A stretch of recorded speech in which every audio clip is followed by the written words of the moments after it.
दोस्तों नमस्कार। आपका स्वागत है अपने यूट्यूब चैनल पर। और आज हम लोग पढ़ेंगे NCERT geography class 6 chapter second revision and short notes. अर्थात दोस्तों इस चैप्टर के शॉर्ट नोट्स कैसे बनाए जाएं, ये सब चीज़ें पढ़ेंगे और फटाफट इस क्लास को रिवाइज करेंगे। यह class state PCS, UPSC, SSC CGL, super TET, C TET, PGT, TGT, UP triple SC, RO, ARO, even ऐसे सारे एग्जाम्स के लिए इंपॉर्टेंट है जिसमें जियोग्राफी आती है। दोस्तों आपको बता दें ये जो टॉपिक है बहुत ही इंपॉर्टेंट है और इस टॉपिक से अक्सर आपको क्वेश्चन देखने को मिलते हैं। तो आइए डियर स्टूडेंट्स, अब स्टार्ट करते हैं। ग्लोब, अक्षांश और देशांतर। हमारी पृथ्वी गोलाकार नहीं है, हम सभी लोग जानते हैं ये अंडाकार की है। पृथ्वी अपनी गोलाकार नहीं, सर्किल में नहीं है, ये एक अंडाकार है। पृथ्वी उत्तर एवं दक्षिण ध्रुवों पर थोड़ी सी चपटी तथा मध्य में थोड़ी उभरी हुई है। ग्लोब पर देशों, महाद्वीपों तथा महासागरों को उनके आकार में दिखाया गया है। अर्थात ग्लोब के माध्यम से हम अनुमान लगा सकते हैं कि ऐसी पृथ्वी है और देशों की यह स्थिति है। यह देश इस आकृति का है, यह महासागर इस आकृति का है, यह सागर इस आकृति का है। ग्लोब में दोस्तों क्या कहा जाता है? ग्लोब को एक पृथ्वी का प्रतिरूप ही उसको कहा जाता है। एक सुई ग्लोब में झुकी हुई अवस्था में स्थित होती है। एक सुई ग्लोब में झुकी हुई अवस्था में स्थित होती, जिसे अक्ष कहा जाता है। ऐसा कहा जाता है दोस्तों कि जो अक्ष पर पृथ्वी है वह 23.5 अंश झुकी हुई। कहा नहीं जाता, ये क्लियर है कि जो पृथ्वी है अपने अक्ष पर 23.5 अंश झुकी हुई है। लेकिन जानकारी के लिए आपको बता दें, ग्लोब पर जब आप वह अक्ष देखते हैं, एक सुई देखते हैं, वो ग्लोब में असली है, बट जो पृथ्वी है उसमें एक काल्पनिक रेखा का कार्य करती है। कैसा काल्पनिक रेखा का? जैसे आपने विषुवत रेखा पढ़ा, देशांतर रेखा पढ़ा, ठीक है, अक्षांश रेखाएं पढ़ी, सारी की सारी रेखाएं काल्पनिक होती हैं, इमेजिनरी लाइंस होती हैं। अब देखिए दोस्तों, ग्लोब पर वे दो बिंदु जिनसे होकर सुई गुजरती उत्तर तथा दक्षिणी ध्रुव कहलाते हैं। जो उत्तरी भाग होगा वह उत्तर ध्रुव कहलाएगा, जो दक्षिणी भाग होगा वह दक्षिण ध्रुव कहलाएगा। ग्लोब पर दो बिंदु होते हैं, एक ऊपर होता है, एक नीचे होता है। ऊपर वाले को उत्तर ध्रुव, नीचे वाले को दक्षिण ध्रुव कहते हैं। काल्पनिक रेखा जो ग्लोब को दो बराबर भागों में बांटती है उसे विषुवत रेखा कहते हैं। देखिए, ग्लोब या पृथ्वी को बराबर भागों में बांटने के लिए एक रेखा है जिसको विषुवत रेखा, भूमध्य रेखा, इक्वेटर या इक्विलेटर कहते हैं। डियर स्टूडेंट्स, यह एक काल्पनिक रेखा है। इस रेखा में स्थित आधे भाग को उत्तरी गोलार्ध और दक्षिण वाले भाग को दक्षिण गोलार्ध कहा जाता है। जो विषुवत रेखा से ऊपर का भाग होगा उससे उत्तरी गोलार्ध कहेंगे, और जो विषुवत रेखा से नीचे का भाग होगा वह दक्षिण गोलार्ध कहलाएगा। दूसरी बात, जब आप भूमध्य रेखा से ऊपर की ओर 23.5 अंश पर जाएंगे तो एक कर्क रेखा होगी। क्या होगी दोस्तों? कर्क रेखा। यही विषुवत रेखा से जब आप नीचे की ओर जाएंगे तो एक 23.5 अंश पर रेखा होगी, उसका नाम होगा मकर रेखा। कर्क रेखा भारत को दो भागों में विभाजित करती है और यह भारत के 8 राज्यों से होकर गुजरती है। कितने राज्यों से होकर गुजरती? 8 राज्यों से होकर गुजरती। इसकी एक ट्रिक भी है, मित्र पर गमछा झार। मित्र पर गमछा झार। मिजोरम, त्रिपुरा, गा से गुजरात, मां से मध्य प्रदेश, छा से क्या हो जाएगा? छत्तीसगढ़, झा से झारखंड, रा से राजस्थान। इन 8 राज्यों से होकर यह विषुवत रेखा गुजरती है। इसी को इक्वेटर और भूमध्य रेखा या भूमध्य सागरीय रेखा भी कह सकते हैं। अब अपने पास अगला टॉपिक है अक्षांश रेखाएं। देखिए, विषुवत वृत्त से ध्रुवों तक स्थित सभी समांतर वृत्तों को अक्षांश रेखाएं कहते हैं। क्या है दोस्तों? सपोज दैट, मान लीजिए सर्किल में यह पृथ्वी है, ठीक है। अब इसमें जो ऐसे ऐसे गोलाएं बनी हुई हैं, इस तरीके से बनी हुई हैं रेखाएं, एक वृत्त में, कैसी दोस्तों, सर्किल में बनी हुई है, तो उन्हीं को क्या कहते हैं? उन्हीं को कहते हैं अक्षांश रेखाएं। विषुवत वृत्त से ध्रुवों तक स्थित सभी समांतर वृत्तों को अक्षांश रेखाएं कहते हैं। विषुवत वृत्त शून्य अंश अक्षांश को दर्शाता है। विषुवत वृत्त के उत्तर के सभी समांतर रेखाओं को उत्तरी अक्षांश कहा जाता है तथा विषुवत वृत्त के दक्षिण स्थित सभी समांतर रेखाओं को दक्षिणी अक्षांश कहा जाता है। देखिए दोस्तों, जो विषुवत वृत्त है वह शून्य अंश को दर्शाता है। विषुवत वृत्त 0 अंश पर स्थित है, इस बात को आप सभी लोग जानते हैं। भूमध्य रेखा 0 अंश पर स्थित है। अगर आप उत्तर की ओर जाएंगे तो यह उत्तरी अक्षांश रेखाएं कहलाएंगी। अगर विषुवत रेखा से उत्तर की ओर जाएंगे, अर्थात ध्रुवों की तरफ उत्तर की ओर जाएंगे, तो यह उत्तरी अक्षांश कहलाएगा। अब यही सेम कंडीशन कि विषुवत रेखा से अगर आप दक्षिण की ओर जाएंगे तो यह दक्षिणी अक्षांश कहलाएंगे। क्या कहलाएंगे? दक्षिणी अक्षांश कहलाएंगे। अब आगे देखते हैं अक्षांश समांतर रेखाएं। यहां से देखिए दोस्तों, देखिए उत्तरी गोलार्ध में कर्क रेखा 23.5 अंश पर है। इसी पर पृथ्वी जो है, अर्थ है दोस्तों, यह झुकी हुई है। क्या है? अर्थ जो है वह झुकी हुई है। अब देखिए दक्षिणी गोलार्ध में जो 23.5 अंश पर रेखा है उसका नाम मकर रेखा है। उत्तर में जो है उसका कर्क रेखा है। विषुवत रेखा से जब आप उत्तरी गोलार्ध में 23.5 अंश पर जाएंगे तो एक रेखा होगी, उस रेखा का नाम कर्क रेखा है। यह भारत को 8 राज्यों में विभाजित 8 राज्यों से होकर गुजरती है। कितने राज्यों से होकर गुजरती? 8 राज्यों से होकर गुजरती है। इसकी एक ट्रिक है, मित्र पर गमछा झार। अब देखिए दोस्तों, अब विषुवत वृत्त के 66.5 अंश उत्तर में उत्तर ध्रुव स्थित है। देखिए विषुवत वृत्त से अगर उत्तरी गोलार्ध में जाएंगे 66.5 अंश पर तो एक रेखा होगी, उसको उत्तर ध्रुव या उत्तरी ध्रुव के नाम से जानते हैं। अब देखिए विषुवत वृत्त के अगर दक्षिण में आप 66.5 अंश पर जाते हैं, 66 से 1/2 अंश पर, तो वे दक्षिण ध्रुव या दक्षिणी ध्रुव भी कहते हैं। इस बात को याद रखें। और एक चीज आपको बता दें, 66.5 अंश पर मौसम जो होगा वह शीत होगा। कैसा होगा? अर्थात वहां का जो मौसम होगा ठंडा होगा। और विषुवत रेखा की बात करें तो विषुवत रेखा देखिए मकर रेखा से लेकर विषुवत रेखा तक, या यूं कहें दक्षिण से 20 अंश से लेकर उत्तर में 20 अंश तक का जो बीच का एरिया होगा, वहां पर जैव विविधता सबसे अधिक पाई जाएगी। बायोडाइवर्सिटी जो है वह सबसे अधिक पाई जाएगी। अब देखिए बात आती क्यों पाई जाएगी? क्योंकि वर्ष भर सूर्य क्या रहता है? यह शीर्ष पर रहता है, जिससे मौसम गर्म होता है, बरसात भी खूब होती है, दिन रात बराबर होते हैं, वर्षा 200 सेंटीमीटर से भी अधिक होती है। इसलिए पेड़ पौधों की विभिन्न प्रकार की प्रजातियां पाई जाती हैं। जब पेड़ पौधों की प्रजातियां या जातियां पाई जाएंगी तो उनका भक्षण करने के लिए, उनको खाने के लिए, उनका उपभोग करने के लिए विभिन्न प्रकार के जानवर भी पाए जाएंगे। तो बात क्लियर?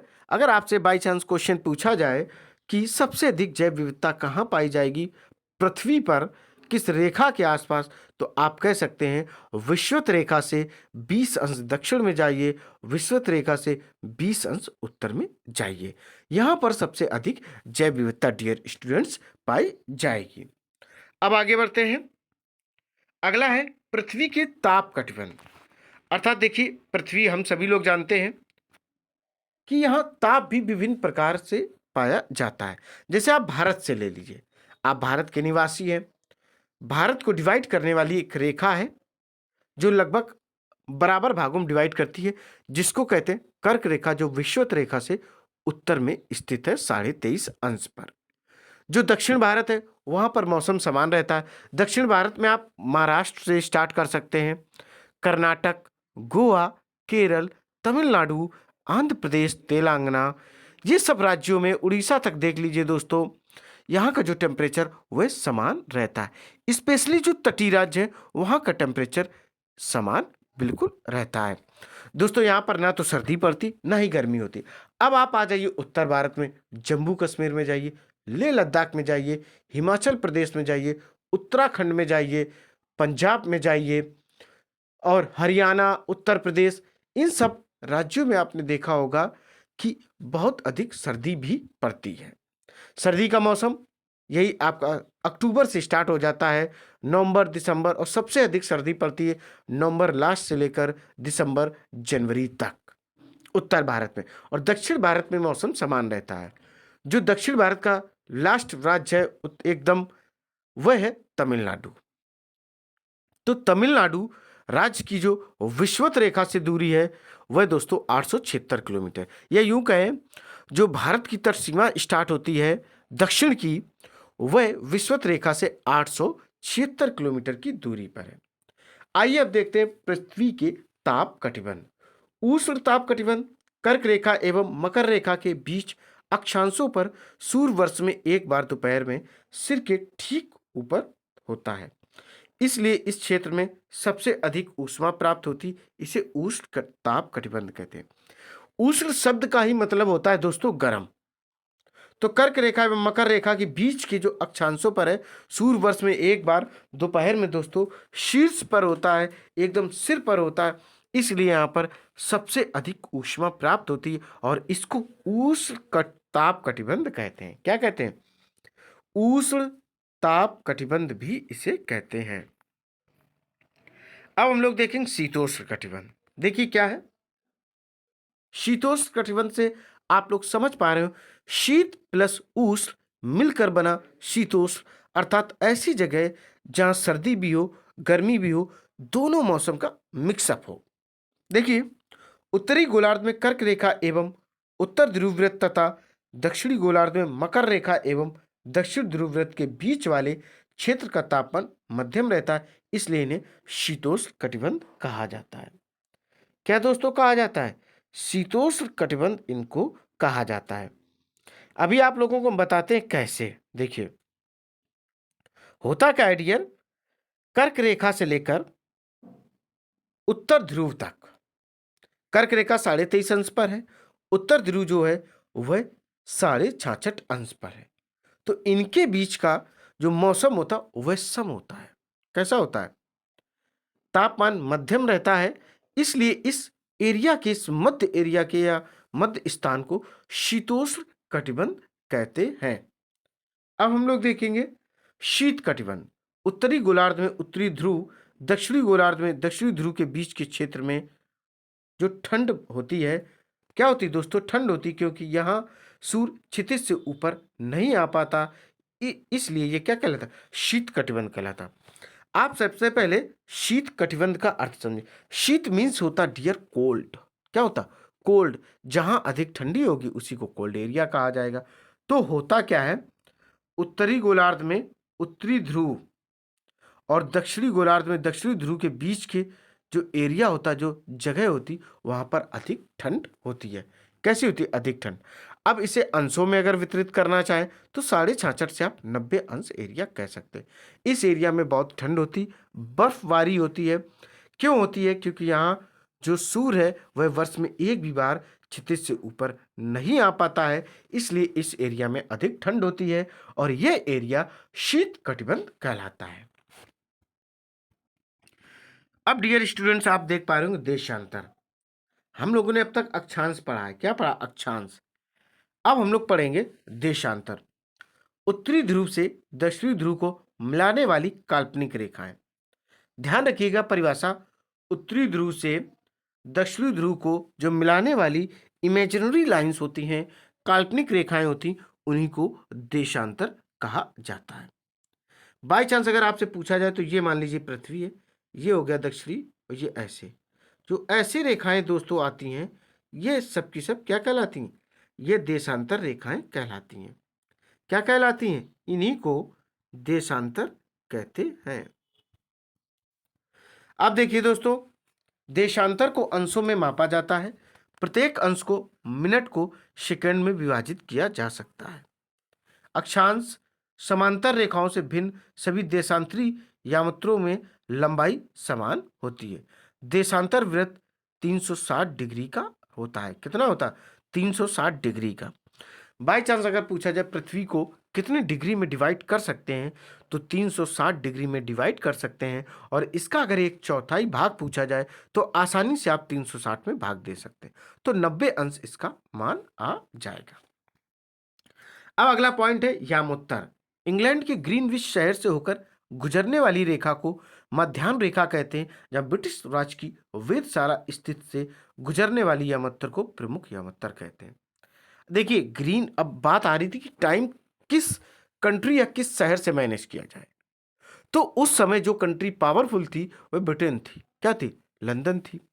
ठीक है, उन्होंने क्या किया कि ब्रिटेन में ही अपने इंग्लैंड से ही ग्रीनविच रेखा को गुजार दिया। अब ग्रीनविच रेखा से जो पूर्व में जाएगा उसका टाइम बढ़ेगा। जैसे ग्रीनविच में दोपहर के 12 बजे हैं, तो जो भारत है वह पूर्व में है, तो भारत 5.5 घंटे ज्यादा है उधर से, अर्थात प्लस 5.5 घंटा आप लिख सकते हैं। अब इसी जगह अगर ग्रीनविच पर इंग्लैंड में 12 बजा हुआ है, अगर पश्चिम में आप 1 घंटा जाते हैं तो वहां सुबह के 11 बजेंगे। यही पूर्व में 1 घंटा जाएंगे तो वहां दोपहर के 1 बजेंगे। ग्रीनविच पर 12 बजा हुआ है। तो इंग्लैंड के ग्रीनविच शहर से होकर गुजरने वाली रेखा को मध्याह्न रेखा कहते हैं, जहां ब्रिटिश राज की वेधशाला स्थित से गुजरने वाली यामोत्तर को प्रमुख यामोत्तर भी कहते हैं। देखिए इसका मान 0 देशांतर है तथा यहां से हम पृथ्वी को 2 समान भागों में विभाजित करते हैं। बिल्कुल, अगर बात इससे मान पूछा जाए तो 0 अंश देशांतर है और 2 भागों में पृथ्वी को डिवाइड करते हैं, 180 पूर्वी गोलार्ध एवं 180 पश्चिमी गोलार्ध। अगर पश्चिम में जाएंगे तो टाइम माइनस में होगा, अर्थात 1-2 घंटे कम ही मिलेगा। जैसे 12 बजा है, 2 घंटे बैठ जाएंगे तो 10 बजा हुआ मिलेंगे। और अगर पूर्व में जाएंगे तो वह 2 बजा रहा होगा दोपहर का। मुख्य मध्याह्न रेखा विभिन्न देशों में समय निर्धारित करती है। इस बात को आप याद रखें, जो मुख्य मध्याह्न रेखा है विभिन्न देशों में समय निर्धारित करती है। 100 देखिए दोस्तों, मुख्य मध्याह्न रेखा विभिन्न देशों में समय निर्धारित करती है। अगर आपसे पूछा जाए समय निर्धारित करने के लिए कौन सी रेखा है, मुख्य मध्याह्न रेखा 180 अक्षांश पर स्थित अंतरराष्ट्रीय तिथि रेखा कहते हैं। बाय चांस अगर आपसे क्वेश्चन इस टाइप का भी आ सकता है, ऑब्जेक्टिव भी हो सकता है कि जो अंतरराष्ट्रीय तिथि रेखा वो कितने अंश पर स्थित है, तो आप फटाफट आंसर दे सकते 180 अंश, 180 अंश पर स्थित है अंतरराष्ट्रीय तिथि रेखा। यह एक ऐसी काल्पनिक रेखा जहां एक दिन से तारीख बदल जाती और पूर्वी देश पश्चिम देश से एक दिन या कुछ घंटे आगे चलते हैं। बिल्कुल दोस्तों, जो पूर्वी देश हैं वह पश्चिम देशों से या तो दिन या कुछ घंटे हमेशा आगे चलते हैं। जैसे लंदन का कुछ टाइम होगा, इंडिया का कुछ टाइम है, इसके अलावा अमेरिका में कुछ और टाइम होगा और अपने यहाँ कुछ एक और अलग टाइम होगा। अब बात करें रूस की, तो रूस एकमात्र ऐसा देश है जहां पर 11 जोन है, अर्थात रूस के एक हिस्से में रात होती है, एक हिस्से में दिन होता है। रूस क्षेत्रफल की दृष्टि से सबसे बड़ा देश है। क्या है? क्षेत्रफल की दृष्टि से यह, डियर स्टूडेंट, सबसे बड़ा देश है। अब पढ़ेंगे हम लोग मानक समय। देखिए मानक समय क्या है? समय को मापने का सबसे अच्छा साधन पृथ्वी, चंद्रमा एवं ग्रहों की गति है। अगर आपसे कभी प्रश्न इस तरीके से पूछा जाए कि मानक समय क्या है या पृथ्वी के समय को कैसे मापने का सबसे बेहतरीन तरीका है, तो चंद्रमा, चंद्रमा एवं ग्रहों की गति। पृथ्वी, चंद्रमा एवं ग्रहों की गति को पता करने से ही समय के बारे में जानकारी मिलती है। सूर्योदय एवं सूर्यास्त प्रतिदिन होता है, अतः स्वाभाविक है कि यह पूरे विश्व में समय निर्धारण का सबसे अच्छा साधन है। बिल्कुल दोस्तों, मॉर्निंग में सूर्य उदय होता है, शाम को सूर्यास्त होता है, अर्थात सूर्य डूबता है। तो इससे भी हमें क्लियर पता चल जाता है कि सुबह की पहर है, दोपहर है, अर्थात सुबह की पहर है या दोपहर है या शाम की पहर है, सबकी जानकारी दोस्तों मिल जाती है। पृथ्वी पश्चिम से पूर्व की ओर चक्कर लगाती है। इस बात को भी आप लोग विशेषली स्पेशली ध्यान रखें कि जो पृथ्वी है वह किस दिशा में घूमती, वह पश्चिम से पूर्व की ओर घूमती। कैसी घूमती दोस्तों?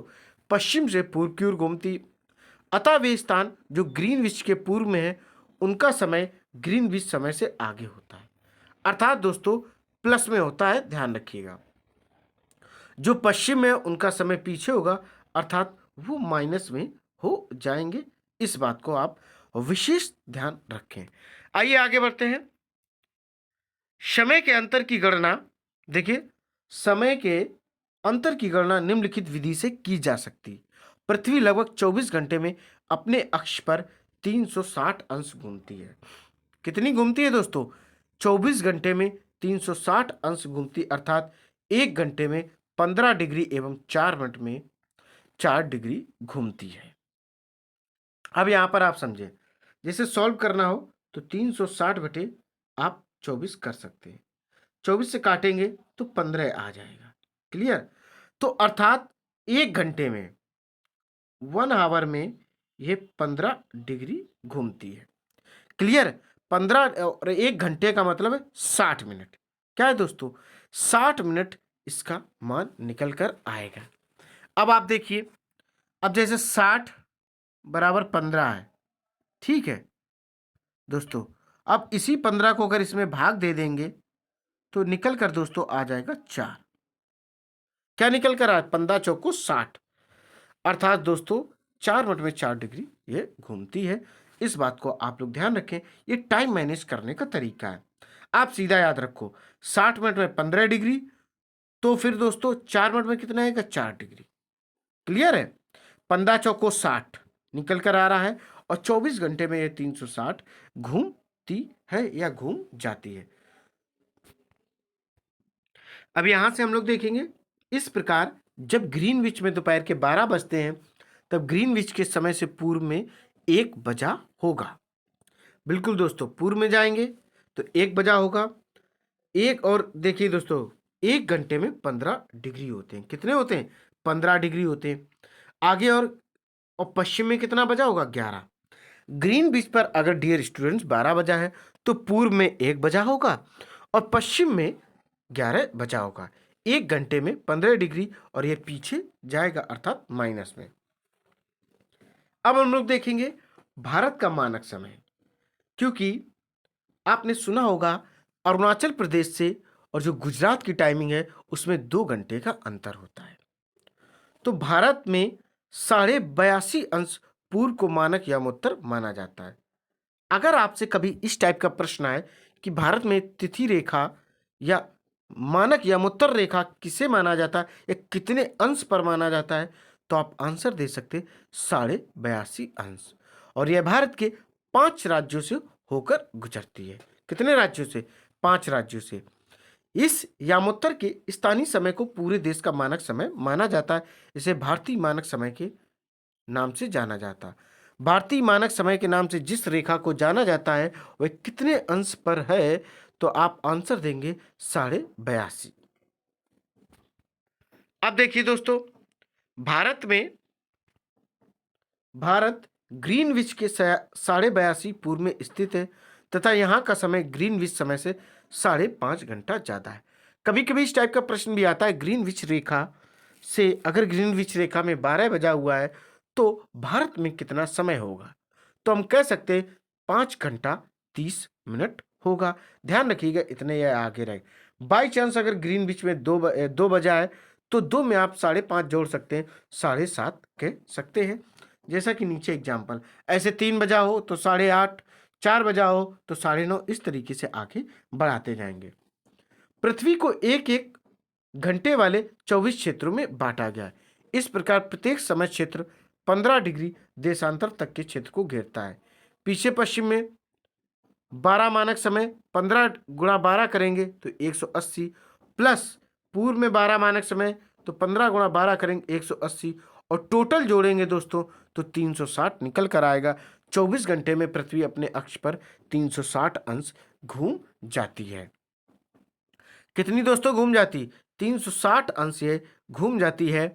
और दोस्तों ये रिवीजन की क्लास थी, फटाफट इसे रिवाइज करें और फटाफट ये शॉर्ट नोट्स बनाएं और जो आपके सपने हैं उनको साकार करें। मंजिलें उन्हें मिलती हैं जिनके सपनों में जान होती है।